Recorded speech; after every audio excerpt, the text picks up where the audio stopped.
আবার বলছি, ছাত্র এবং শ্রমিক জনতা জুলাই বিপ্লবের মাধ্যমে দুনিয়াকে দেখায় দিয়েছে বাংলাদেশ কি জিনিস।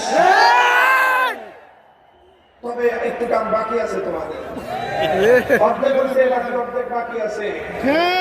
রক্ত দিয়ে জীবন দিয়ে ফাঁসিবাদ বিতাড়িত করেছে।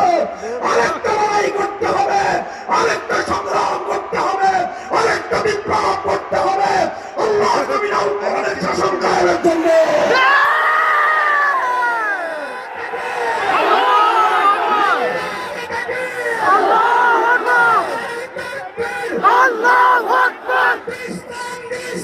জিন্দাবাদ জিন্দাবাদ জিন্দাবাদ জিন্দাবাদ বাংলাদেশ বাংলাদেশ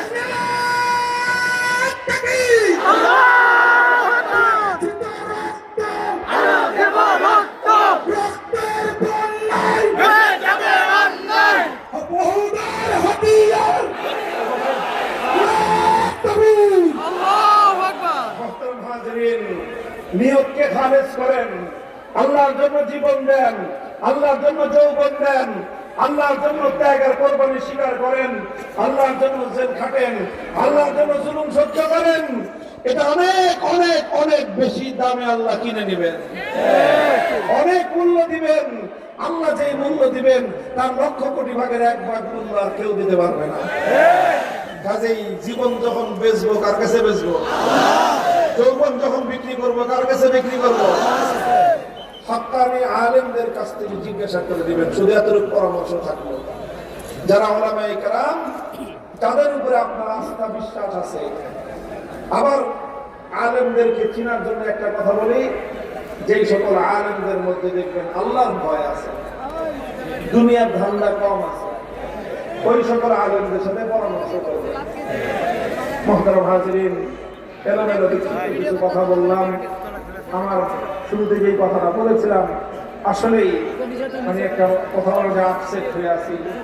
আমি ওসমান শরীফ ওসমান হাদিকে দেখে এসে নিজেকে ধরে রাখতে পারতেছিলাম যে এমন একটা তাজার প্রাণ। গত কয়েকদিন আগে সে বলছে তার ছোট্ট একটা বাচ্চা আছে, সে এক সাক্ষাৎকারে বলতেছিল যে কোনো সময় আমাকে মেরে ফেলবে, আমার একটাই অনুরোধ থাকবে এই জাতির কাছে, তারা যেন আমার বাচ্চাটাকে দেখে রাখে। তো তার মধ্যে আমি সত্যের একটা সন্ধান দেখেছি। ইসলামের জন্য একটা ভালোবাসা ছিল, আলেমদের প্রতি পরম মহাব্বত ছিল। আমি যখন জেলখানায় ছিলাম তখন থেকে দূর থেকে আমাকে ফলো করতেছে।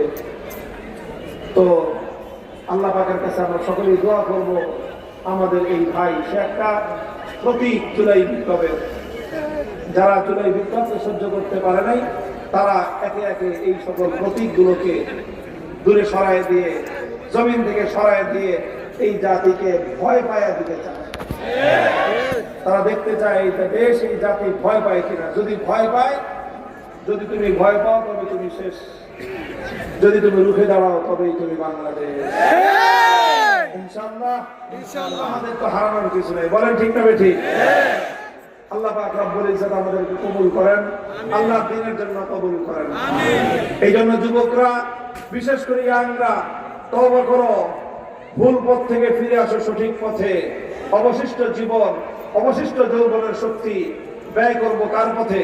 আল্লাহ। আল্লাহ আমাদের সকলকে কবুল করেন, তৌফিক দান করেন। ওয়া আখিরু দাওয়ানা আলহামদুলিল্লাহি রাব্বিল আলামিন।